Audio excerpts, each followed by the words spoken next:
The Columbus Metropolitan Club was founded in 1976 by 13 women leaders who wanted to be included in the community conversation. I am Sally Bloomfield, and I was one of those 13 women. Having been left out of men's clubs that focused on community issues, it was a priority for us to make the club 100% inclusive. Today, CMC presents public policy forums every Wednesday at lunch with average attendance of more than 200 people. I'm Tony Bell, and I frequently attend forums, which are open to everyone and present relevant, current, and newsworthy topics. I'm grateful that CMC is nonpartisan and presents many perspectives on every topic. I'm Jane Scott, President and CEO of the Columbus Metropolitan Club. CMC is open to everyone. We invite you to explore the personal and professional benefits awaiting you at the Metropolitan Club. Welcome to CMC. Welcome to CMC. Welcome to CMC. Welcome to CMC.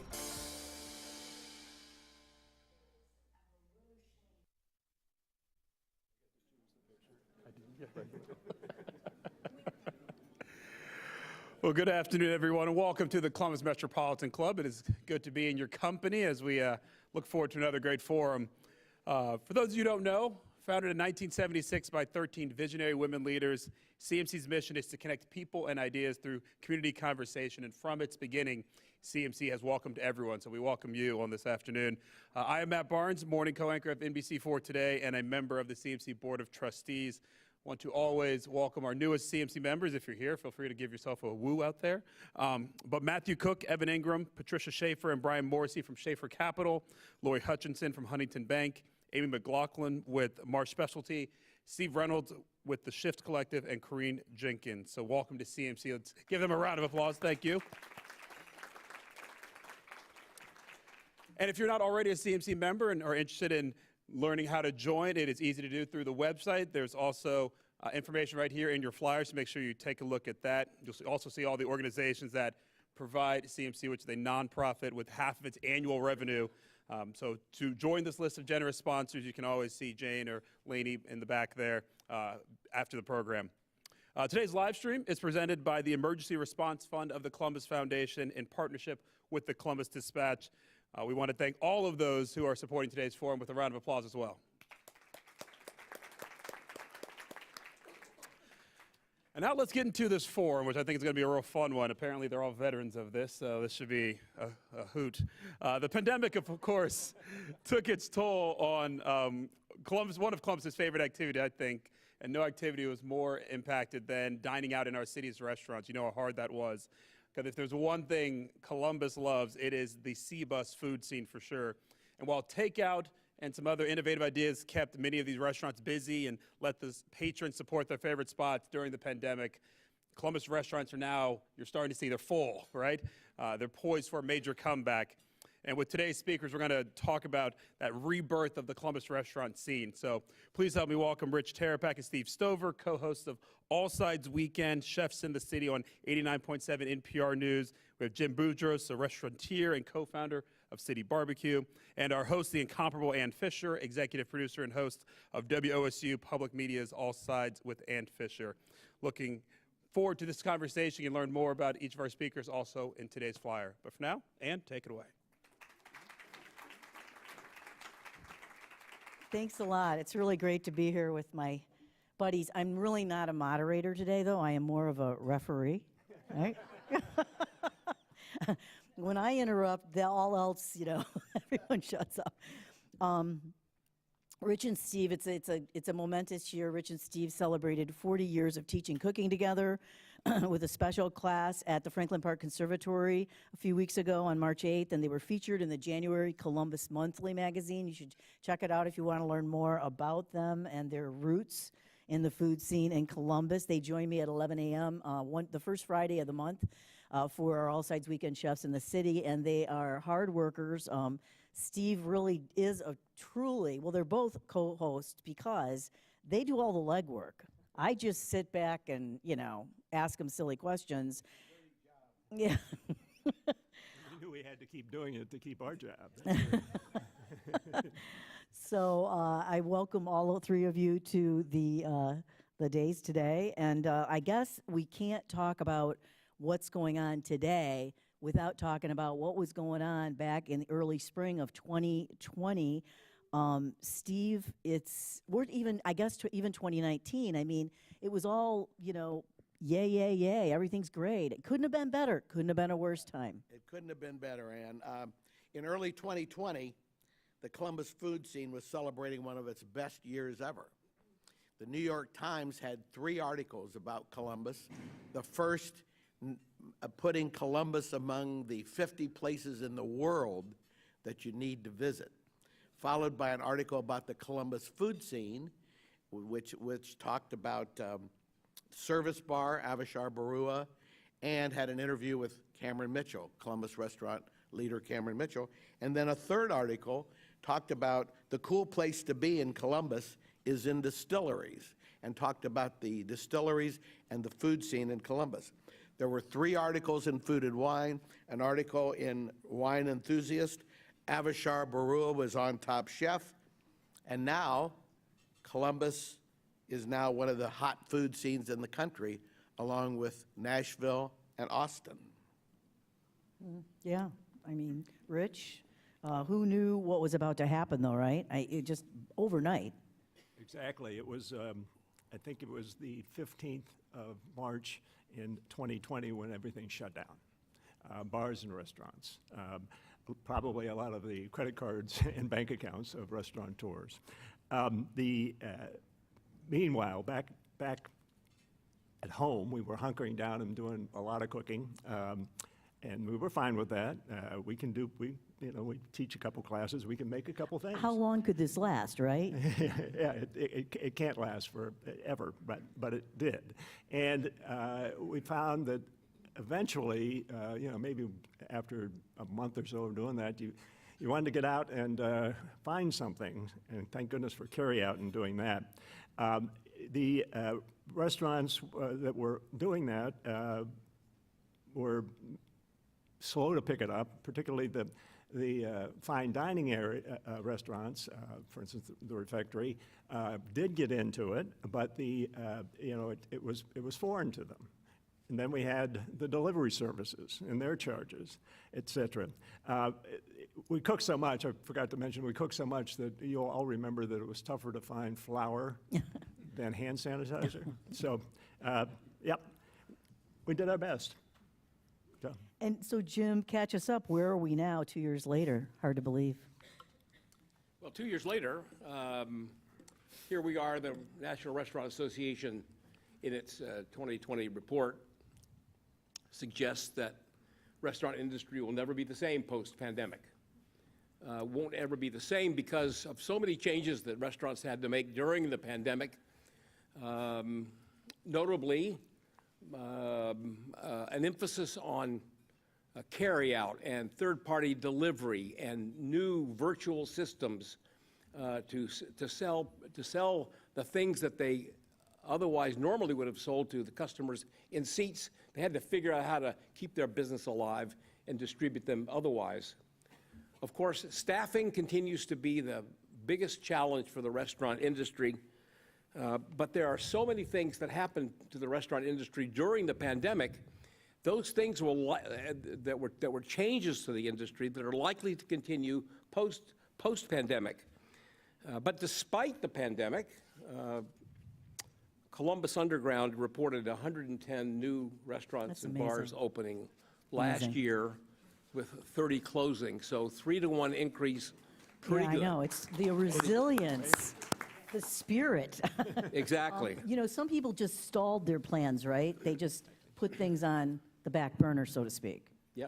And then they had all that time at home to get anxious about it. And then they got all as stressed soon as they could. And the PPP program helped a lot as well to keep the places going with a much smaller staff. Right, exactly.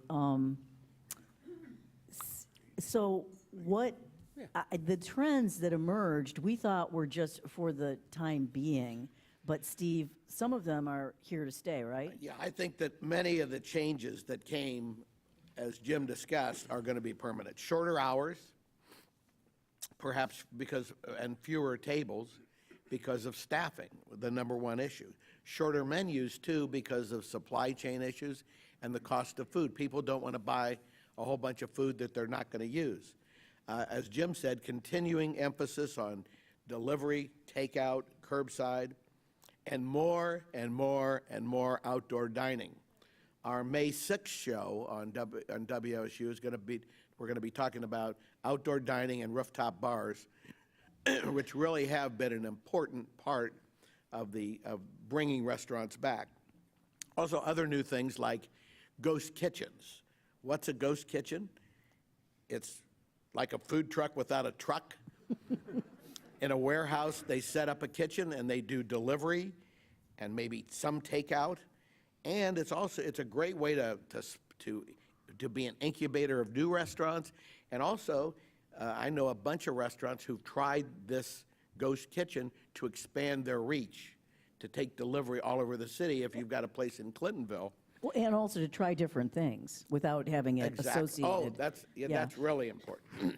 And it goes as far as Jim told us about Gold Belly, which will ship food from famous restaurants all over the country, such as Legal Seafoods, to your house, maybe with a 50 to 100% fee. Another trend, and Rich can talk about more, but plant-based food, not just the Impossible Burger, but chicken. And 11 Madison Park, one of the most famous restaurants in the world, is now totally plant-based. And as we'll talk about, rooftop bars. We now have more than 3 dozen rooftop bars in Columbus, and more to come, and we'll talk about that on May 6th. Because they're outside, and you use them. What did the pandemic have to do with the increase in plant-based food? Just that they were trying something different and it stuck, or what? I don't know that it's related. Okay, Well, it just happened. In the case of 11 Madison, it's a political statement about sustainability Okay, and climate change and the sustainability of other than plant-based food. Sustainability for fishery, the extraordinary cost of raising beef and pork, the extraordinary cost increase in those of those products, right. and the fact that a chef wants to be inventive. It's easy to put a piece of steak in the frying pan. It's hard to take what's always the most colorful things on the plate, often the most unique, the things that are always first in the grocery store. You know, it's all the produce is always first, and it's that focus that is driving 11 Madison. Interesting, very interesting. And Commune in Columbus, which does amazing food Pad without any Thai, meat. a commune. No, it's a great week. And let me just on this point of what's new as a result of the pandemic.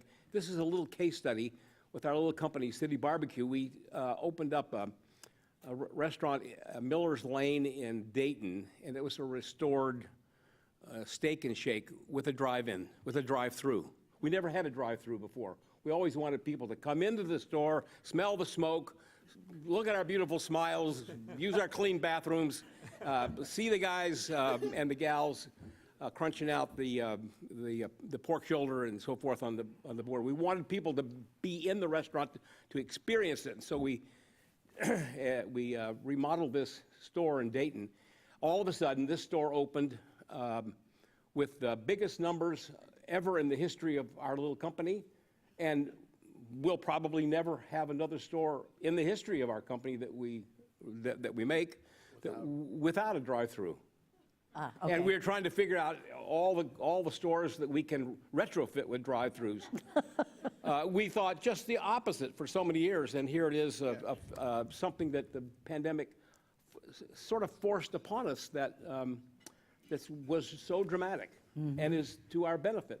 And it's really important because those delivery services charged are just incredible, the percentage of the cost, which is a reduction for the profit of the restaurant. They're placing limits on them, legislation in some Right. cities. Yeah, it got limit that difficult, yeah.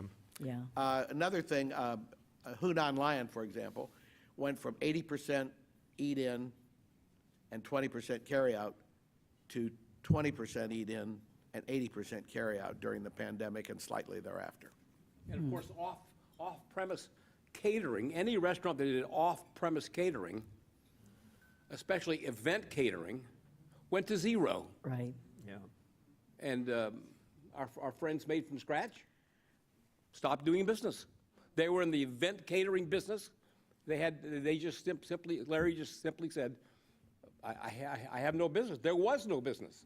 No events. And now that everybody's getting married and all these events that were put Yeah, off for 2 years, it's exactly. just like a huge stressor on the ones that remain. Yeah. Other like trends, including the era of the chef owned, is firmly entrenched now, I think, by this. It is, and I think that probably, as you said, that was something that they were considering during the pandemic, and it just fired them up. They knew they can do it, and generally, quite frankly, the restaurants that we favor and the restaurants we enjoy most are those that are chef-owned. A couple of them, Steve had mentioned, I believe a little bit earlier, the Chapman's, excuse me, Eat Market. And they've done a great job, such a good job, and so creative, that after the New York Times published them as one of the restaurants you had to go to, it took 2 months to get a reservation. And Yes. finally got in, I think, on A Tuesday after Christmas at 5 o'clock. at 5 o'clock. And they made us wait out in the rain because were having their staff meeting, because that's how seriously they take their food, and I completely respect that. They're talking to their servers and whatnot about what's coming out that day. Yeah. Yeah. So, and that's going so well that they're opening a jazz bar on North High Street, I believe. So look forward to that. Besides all of those kinds of issues, we've got another trend in food halls. And it's kind of like, did you see a food hall before the pandemic? Maybe one. Now we have 6 opening in 2022. There's Bud Dairy, which is probably the most prominent one right now, with 10 different vendors. A lot of fun, a great old building that they were able to save on North 4th Street. The Center Street and Hilliard, Bridge Park is just incredible. As you all know who have been there. We live on the Far East Side, so it takes about 6 zip codes to get there, but it's worth the trip. And it's truly incredible.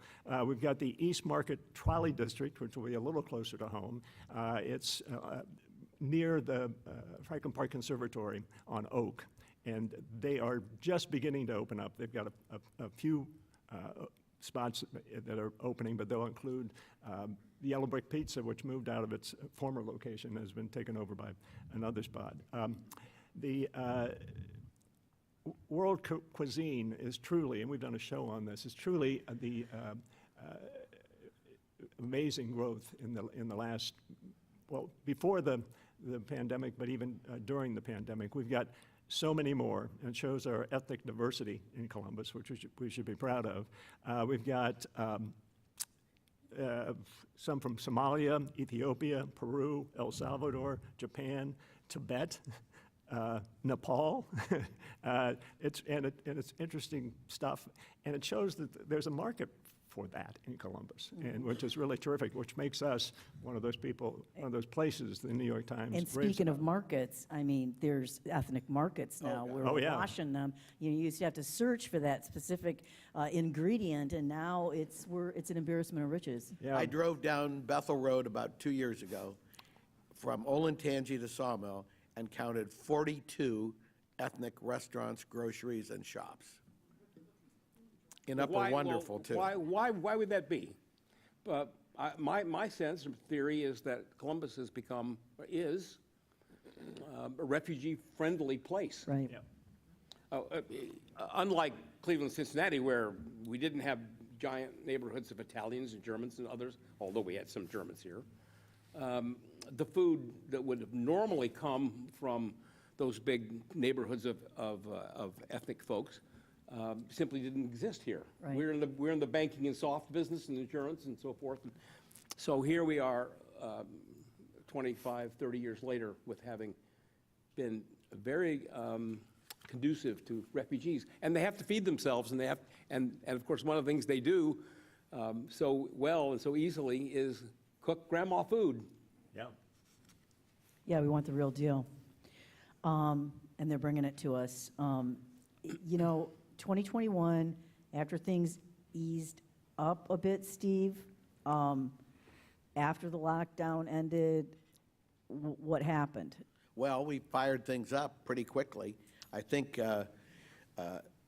Columbus exploded back on the scene. We're back to 2021. Really, the big news, as Rich already mentioned, was Chapman Seat Market, which opened earlier but closed. It was that New York Times article exploded on the scene, and very creative, edgy dishes, if you haven't been there, some with Asian influences, in the former original Max and Irma's. Rich also talked about the Bud Dairy food. Unrecognizable, by the way. Yes. Thank you. But it's very cool. And Telephones anymore. as Rich talked about the Bud Dairy Food Hall, 10 different things, 3 bars. It's a big food hall with several bars on the lower level. It's got a rooftop bar and then 10 different things, something for everyone. And it has a parking lot. It a small one, but you got to be there at 4 o'clock for the blue hair special because, but by 4:30 it's But you get home in full. time for Jeopardy, so it's But okay. you got, Steve's in the know. Well, parking is a big deal, and Yeah.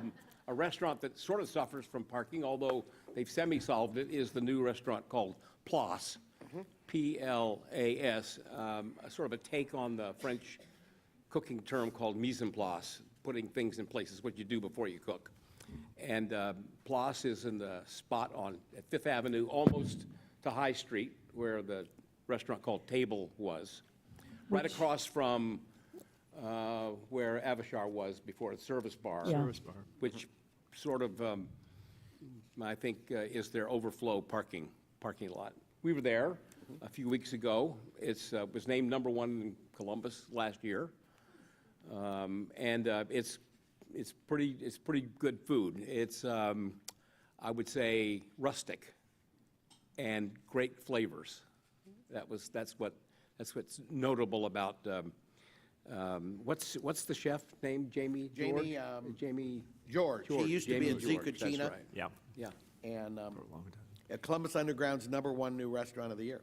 Yeah, and then of course in the short north we had a couple of steakhouses come. Gala Park Steak came, the team at Fireproof, and then Urban Chop House came and went, and became Chop House.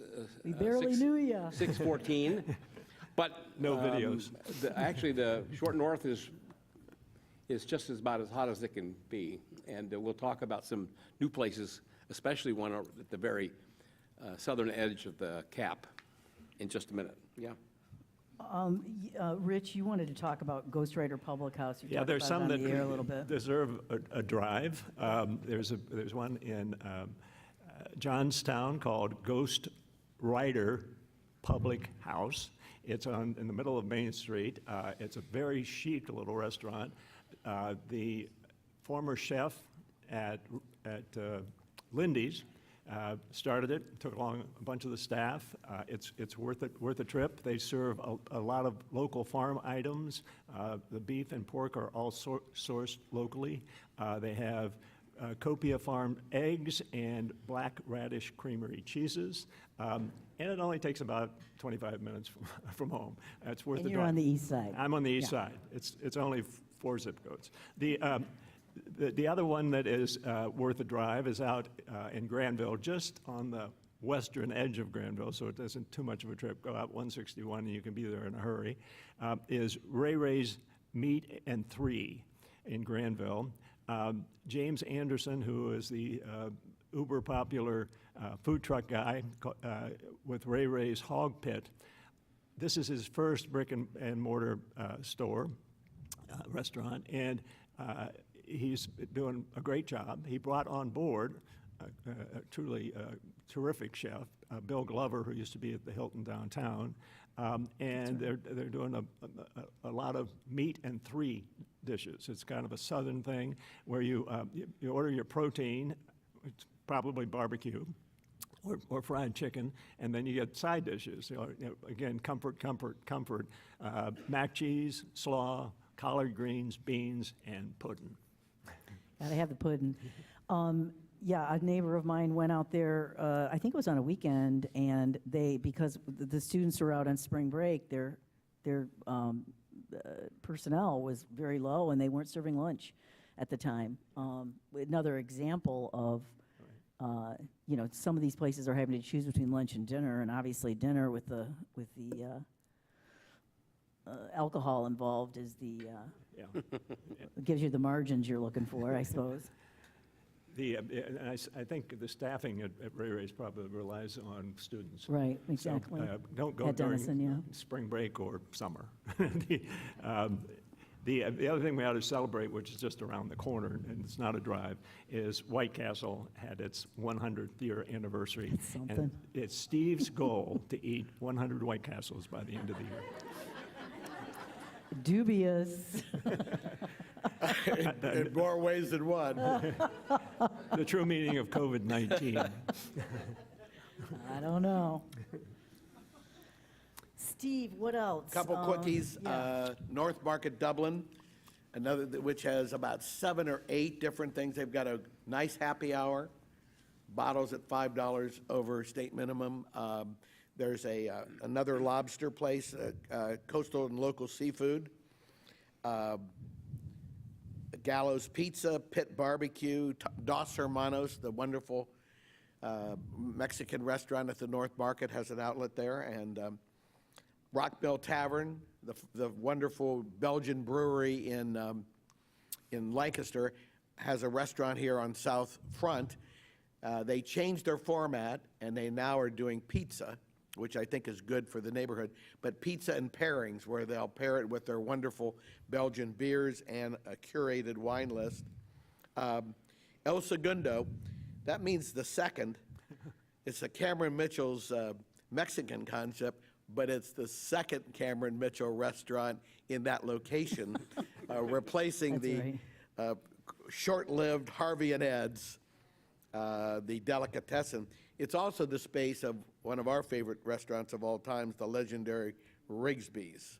So that's another new restaurant, and again in 2020. Well, before we move on, because there's more than just restaurants, there's all kinds of things affected by this, but I think that the smaller menus are one of the best things about the changes, because I'm one of those people, my fantasy is to go to one of those cuisine trips in southern Italy or something where they tell you what you're having. That's my fantasy. I can't stand those giant menus, It's like, where's the first word you see? That's the one I go and that's what I pick. I think having that smaller menu, there's so many benefits to that. It's better. It's what do you think? or you could do what we did the first time we went to Rigsby's. We simply, the four of us, four couples, ordered everything on the menu. We didn't want to make any choices, so we didn't. But of course, one of the themes that came out that was pre-pandemic and into the pandemic is the idea of a fixed price menu, something that helps the kitchen manage their food cost, manage the waste, and provides the diner, as you say, Ann, with a straightforward decision of no decision. Right. Yeah, that's my idea of a good time. Yeah. And you get what the chef thinks is the best on his mind that day, which is good. Right. Jim, so Carfagna's Italian Market and Restaurante opened? Yeah, it's not exactly a restaurant, although there's a restaurant in there and a bar. Carfagna's moved from its original location to Polaris. It's got a big, giant meat counter, which is what you'd expect from Carfagna's. It's almost as though they moved their meat counter from the old store to the new store. It looks practically the same. It's at the end, at the back of the store. In the middle of the store is a big, fresh pasta section, so you can buy fresh pasta there. And then all around are Italian food ingredients, so that it's almost like Disneyland for the food obsessed. And it's a wonderful, wonderful concept. We're really happy that Carfagna's sort of remade itself once again, remake themselves, Right. as a result of the demands of the pandemic. They also have a profitable area called the wine store and a liquor store. It helps out. Yeah, exactly. The owners of popular Fox in the Snow branched out, and there's a new, they have a new small sandwich shop called Icarus. What does Icarus mean? There must be the some. god who It's the flew god in of the sun. the god of pastrami. No, I don't know. The guy that flew too close to the sun. Yeah, the one that gets too close to the sun and his wings melt off or something. And speaking of sandwiches, there's a fellow started a company whose small restaurant, actually not a restaurant at all. You have to sit in the hallway of the building just across from the hockey arena, called Wario's Beef and Pork. Wow. These are sandwiches. If I say they're this big? Yeah, they're this big. You need to split it, but it's a great Philly style sandwich, and I thought that you could eat one, but you can't. No. I don't know But you about tried. I did. Steve. It was before the James Taylor concert, and I bought two, and Mary couldn't finish hers, so I had to finish mine. And we have a friend named Jim Budros who had a wonderful pizza shop out in Bexley called Anthony's, that started a pizza shop called Papa Giorgio's, and he's on Bethel, and he started a new place. I haven't been to the new place. Is the new place open? Yes. Is it? And he's expanded from pizza to a broader menu? You're right. They have pastas and salads. Yeah, And it's good. It's good. He's a good guy. And then we've got a couple new places. You know, Italian cuisine has always been popular in Columbus, and Polino's Pizza, Vinnie and Christina Polino, transformed the former yellow brick pizza that was located was located, and they are now located at 245 King Avenue. They opened on August 5th last year. They have fresh homemade pasta daily. They include an interesting and very popular new dish that I think just got to our neighborhood a couple years ago, the cacio e pepe, which is tossed tableside in a wheel of pecorino romano that's been carved out. And they do it that way, which is the authentic way of doing it. They were number 4 in the Columbus Underground Top New Restaurants. Sono Wood Fired, named Best Chicago Pizza, and it's not the deep dish. It's an authentic Tuscan-influenced pizza with they also have homemade pastas and the handcrafted pizza, the anapasti, and a wine bar. Back in the neighborhood, we've got the Top. And you can walk in the restaurant and it's 1950 and Connie Stevens is singing someplace in the front. It's a great spot, and it has been since 1954. They added a huge new outdoor dining area. It's a patio, but it also can be somewhat enclosed, so it's usable in this kind of weather or colder weather. It's worth the trip. Always very busy. Make sure you get there early or put a reservation in early. But I heard a great story about that. Friends who had been there somewhat recently. It was right after Joe Burrow got his signing bonus. He invited his Ohio State squad to the Top. And they walked in and they saw, of course, it's a great place for them being in big steaks, huge steaks there. And these big guys were all lined up on one booth and treated by Joe, who is still a Buckeye. Such a good guy. What a friend. All right, so And that's the other thing. I mean, we kind of kicked it off with what's new and how many places opened up during the pandemic, which is amazing and wonderful news. But in 2022, Steve, what's Busy year. Yeah. And we'll have to go quickly because we're starting to run out of time. Yeah. Understory. It was just opened this week in the old open air project on Neal Avenue at Hudson. It's an old building, but it's fabulous. Mary, my wife, worked there when it was a school for special needs kids. It was built in 2027. And Understory is a really cool, in an old building. There are several different levels. There's an entertaining level on the top floor, and it goes out into a patio overlooking the Olentangy Trail. And we'll be having Wolf Ridge beer, and it'll be a lighter menu than the other Wolf Ridge, but I am anxious to try it. We saw it before it was done. We got to check it out, and then, Does it open officially this week? yes, last week, I think. And below is Emmett's. Emmett's Cafe, Which is a Breakfast brunch and lunch wonderful place. little breakfast and brunch place, and Both at that location and on South High Street. South High. And as I mentioned earlier, we've got the East Market Trolley District opening up at Kelton and Oak, and near the conservatory. The two that I know are open, because I've been there, are the Rail House Tavern and Switch Cocktail Bar. But they also have the Butcher and Grocer, which is expanding rapidly, also opening in New Albany, I believe. Creole to Go in French.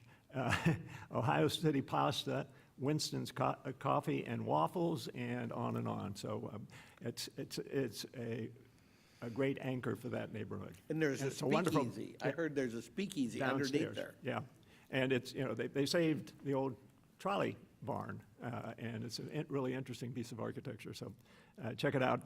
Parlay Sporting Club and Kitchen is on North High Street. It's called itself a high-end modern luxury sports bar.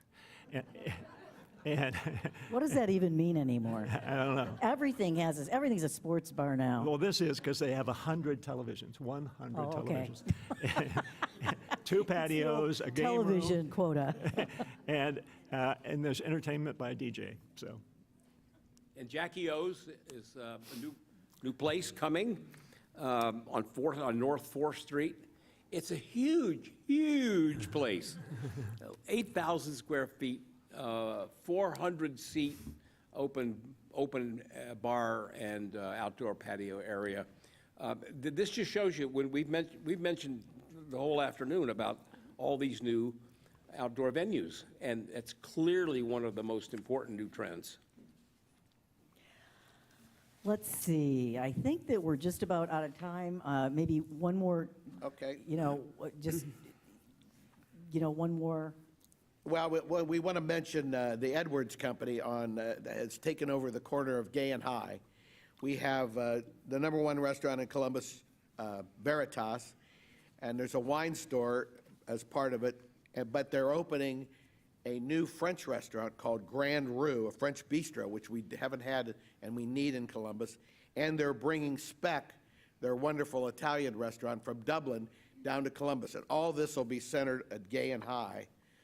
And we might want to mention the 2 new Cameron Mitchell restaurants. I'll mention the 2 new Cameron Mitchell restaurants quickly. Valentina's, the new Italian concept in Bridge Park.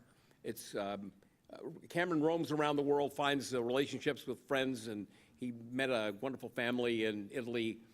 I think the grandma's name was Valentina's, so that's why the restaurant would be called Valentina's. And then the hot news is at the location on South 3rd Street in German Village.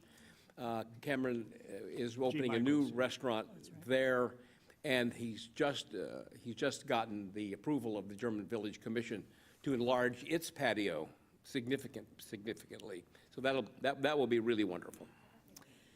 It is tradition to take questions and comments from the audience. So maybe start to queue up with those, and we'll kick it off with Jane. Hey, thank you so much. I'm sorry, I can't resist. You talked about White Castle. You all remember Karen Welzel. She used to love to take a dish called Chateau Blanc pâté, to the fanciest wine tastings, and people would rave over it. And at the end of the evening, she would explain to them that it was White Castles, the whole thing, in a blender baked. Oh, my. Yeah. Yeah, well, we did that. How many years ago might it have been? Probably for close to 30. childhood Yeah, league 30 party. 30 years ago. We did yeah. that, and You gotta be at least 35. we slathered cream cheese over the top of this, Yeah. meatloaf made just exactly as Yeah. described. Called it pâté au Chateau Blanc. Yeah. And Yeah. people just loved it. Yeah. They ate it up. That was And her, then we told them, and they couldn't believe it. that was her biggest joke. She loved doing that at fancy wine parties. Anyway. You can hold the we have, pickles. we have a number of questions, and I'll get out of the way here, too. Steve Swift wanted you to talk a little bit more about the menu trend away from the bigger menu, and I'll add a piece to that. Are we stuck with the digital menu that we have to do the QR code, which I... Did you ever figure out how to use that? Yes, but only out of desperation. It is a challenge, and at Bud's Dairy, they have the QRs for each restaurant, but you can ignore that and turn and go to the restaurant and order the food right in front of them and Yeah. see it prepared. So Yeah. you don't have to, but a lot of that was for sanitation purposes. Sure. During the So, COVID. so to Steve's question, are we always going to get away from the bigger menu, or is this just trending in some restaurants but not everywhere? Oh, I think we've got and the other guys may agree or disagree, I think we've got all kinds of options available. The tasting menu we've talked about, many of us go to restaurants and order several appetizers rather than the big hunk of burning love on the plate. And there are as many options as your creativity will permit. But I do think we're not stuck with the big old menu anymore. And I think one of Jim's rule of thumb, which I think has been great advice for a number of us, is eat off the left side of the menu. The appetizers are where the chef is showing off, and you'll be able to keep to your diet as well. So, yeah. Hi, my name is Tony Bell, Phoenix Consulting Company, and I'm also a proud board member here of the CMC. When I saw the advertisement for this particular session, I couldn't wait to come, and in my mind, the whole drive here, I was going, food, glorious food. And That's a good who. so I hope that gives me, enough time to say that, one, I love City Barbecue. I have the app. I accept all coupons from the co-founders. My favorite location for City Barbecue is the one in Newark, because there's something that they do to make the meat, the ribs more tender than any of the other locations. So, make sure they start talking to each other, because it is a 45-minute drive for me there. The next That's our thing only is, other location with the real drive-through. yeah, I don't mind going in because they're so kind and amazing. And I don't mind the drive. I just want all of the, I want them all to just be as tender. Somebody's putting their foot in it up there in Newark, and I appreciate it. And that's a colloquialism in the Black community. That means if you put your foot in it, that means it's amazing, like grandma, it's good. It's some ingredient that you don't care what it is, you just are glad it's there. So the next thing I would say is I was really impressed when you were talking about the different restaurants, and especially ethnic restaurants throughout Columbus. I highly encourage you to go to the Royce, which is at Polaris, Super Chef, which was started by some young people that went to East High School, and What the Waffle. And another self-promotion is I'm a big fan of Pistachio Vera. So coupons. Yeah, I have this dream like Good Ann genes. Fisher does. Yeah, right? I've got this dream like You're my Ann new Fisher best friend. does, that we'll have maybe some big coupon thing where everybody get like a basket full of all the restaurants in Columbus, and we get to raffle it off, and maybe I'll win. Oh, man. Yeah, so my question, oh yeah, I do in fact have a question. So post-pandemic, I am thinking about, so something I appreciated about the pandemic is that people paid more attention to the cleanliness of things, right? So if you go to a restaurant during the pandemic, you sit at the booth, they sanitized it really well so the rice from the kids before you isn't in the booth. What can you do, what do you think can be done to encourage, right, that attention to detail of, you know, gone are the days where I want to see the dirty rag come out of the bucket and slosh all over the table, and bada boom, bada bing, it's clean. It's not. And I think that I'm seeing that happen with customer service, right? So you guys are doing a great job promoting all these great restaurants, but I can say as a customer on the other end, sometimes what I'm experiencing outside of your restaurants and Cameron Mitchell's, sometimes it just feels lackluster on the attention to detail. Prices are going up and we really care. So what do you think is going to happen? Well, you can certainly tell when you notice that or realize it, you can certainly tell management. Because, you know, what you'll do is pass that information about, you know, dirty wipe cloths around to your friends, and they'll lose business. So I think one of the ways to discipline is to go ahead and say something about it. Hear, hear. Yeah. A good restaurateur will want to make things right for you, and it helps the entire system to politely let them know when there's a problem. And as far as cleanliness goes, I mean, my sense is I don't think that's going to go away. No. I think everyone's keeping their hand sanitizers out. You know, I just feel like they stepped it up in the right direction on that score. You've got to make people feel comfortable, right? Absolutely. Absolutely. Yeah. So with the trend, there's another trend you didn't mention with the outdoor or the entertainment districts, I can't remember the initials. Dora. Yeah, I can Entertainment districts, outdoor dining has been allowed now, and hopefully they'll decorate them with something other than highway barriers. Do you sense that the bureaucracy in general, and maybe in Columbus, is loosening up a little bit, and it's going to let us have a little fun in this town? Did we ever think we'd be able to walk out of a restaurant or bar with a mixed drink? No. Yeah. Ever. You Well, can roam I around the think, entire arena district now. Yeah. I think Columbus has finally seen the light because they made the outdoor dining permanent. I think there's still room to loosen up the rules a little bit and give restaurants a little more flexibility and encourage the Doras. There's one in Hilliard that's just huge, that takes most of the downtown. And other towns really picked up the Doras before Columbus did. And I think it's to the benefit of doing that in Columbus more. The Ohio Restaurant Association was key in getting a lot of that done. So, and they stuck with it, and, you know, it was a great cause because so many of these restaurants were closing down.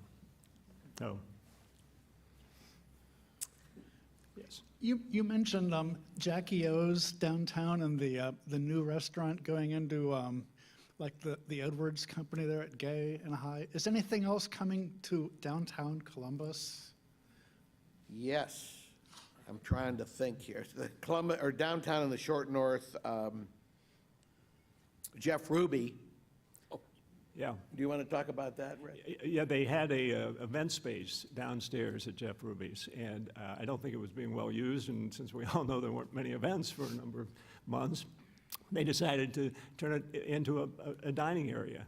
And they, you know, put their usual amount of investment into the decor, and it's supposed to be great looking, and it can serve 90 diners. Yes. No. And decor. Let me mention a unique public-private partnership with the City of Columbus. On the 16th floor of the courthouse building, there's the old cafeteria, serving hundreds and hundreds of breakfasts and lunches. Well, the city partnered with a group of restaurateurs, notably Matt, how does Matt pronounce his last name, from old Ambrose and Eve and now Preston's? Matt Higgins, partnered with a couple of others, and they are building a restaurant called Cafe Overlook. And their intention is to develop training programs for folks who need a second chance. So as they say, it's not so much what's to be served, but who's serving it.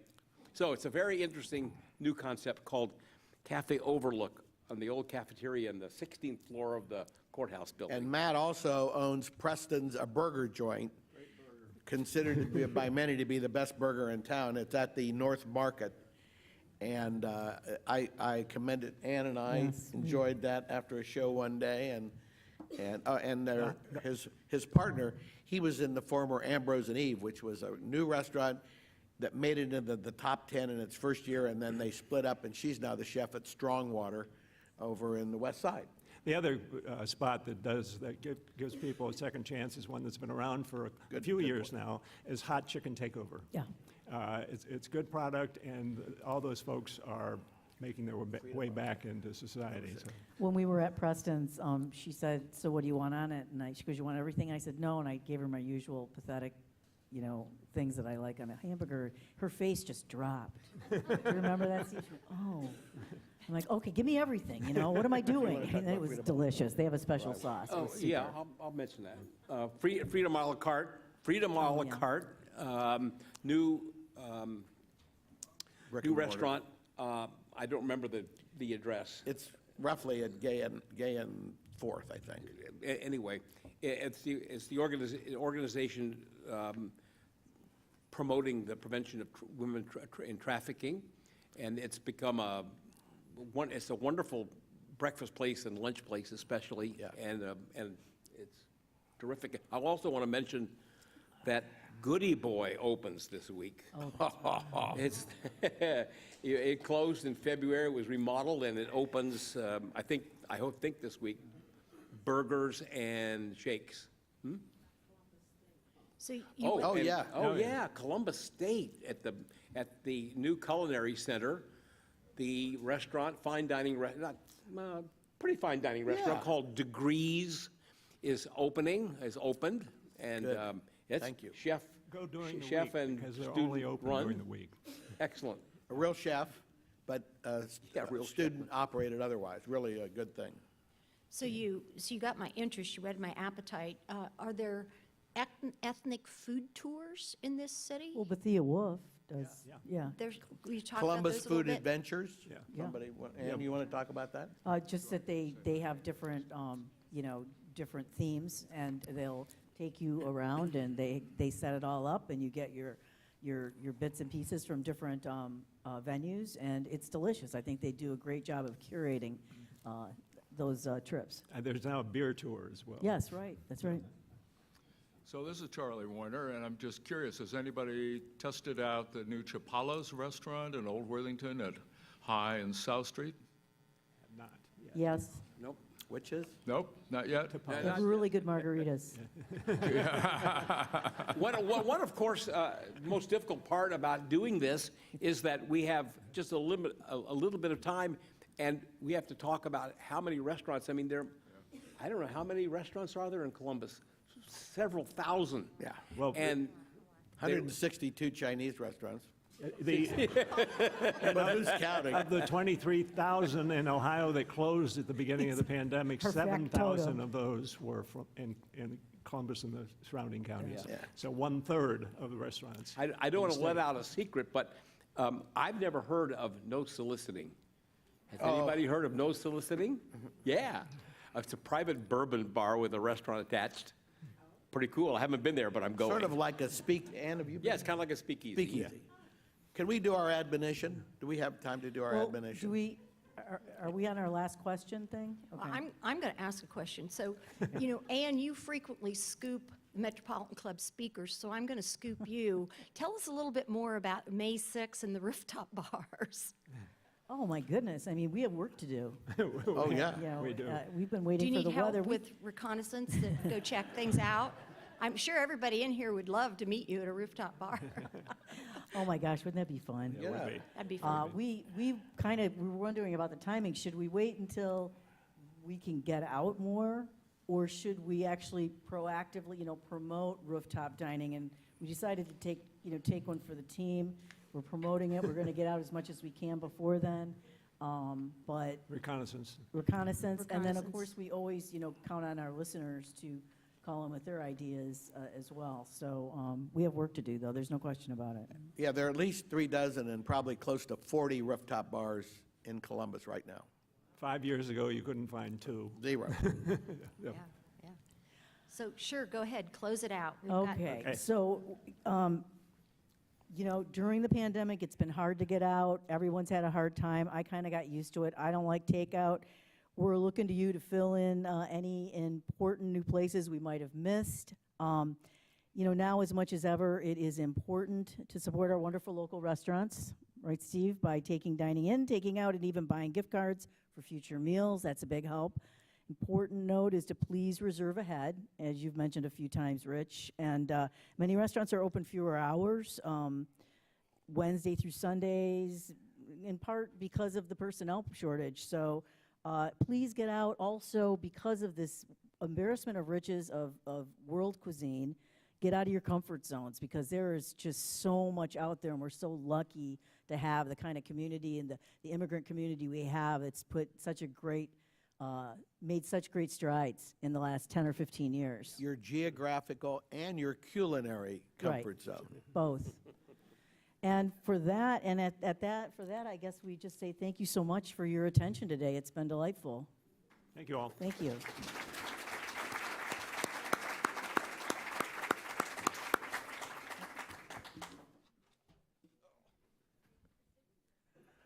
Well, I don't know about you all, but I'm, even after eating lunch, I'm still hungry. And I apparently need to get out a lot more to a lot more restaurants. Goodness. I hope you found today's forum exciting, delicious, all those wonderful food words that are coming through your mind as well. I know I learned a lot about, you know, everything that's happening in the restaurant scene. A lot of places I definitely need to go eat at and just check out. And it's just cool to see how much we're still thriving despite the pandemic. This city has always been a hidden food scene, but it's not so hidden anymore. Which is, I'm noticing, 'cause a lot of my friends have ideas about where they want to go in Columbus. I don't even know the place, so I have work to do as well. Yeah, I know. Now you gave me too many, though. Yeah. That's the issue. So I hope you all enjoyed that. I know I surely did as well. I hope you'll join us next Wednesday, where we are going to welcome again the Ohio Democratic gubernatorial candidates, Nan Whaley and John Cranley, on stage with my colleague and our moderator, Colleen Marshall. I want to thank all of our online viewers who watched, as well as the Emergency Response Fund of the Columbus Foundation, and presenting our live stream in partnership with the Columbus Dispatch. Special appreciation to our speakers. We had a good time with them. Rich, Steve, and Jim, thank you so much. And for moderating. A big round of applause to them. And a big round of applause for yourselves. Thank you for joining us. We cannot do this without you. The Columbus Metropolitan Club loves the conversation. We want to keep it going. So we hope you'll join us next week or a future forum to come. But for the rest of the day, enjoy the rest of your Wednesday. Hope you stay dry. And get out there and start eating. You're right. Thank you. Somebody catch me. Photo.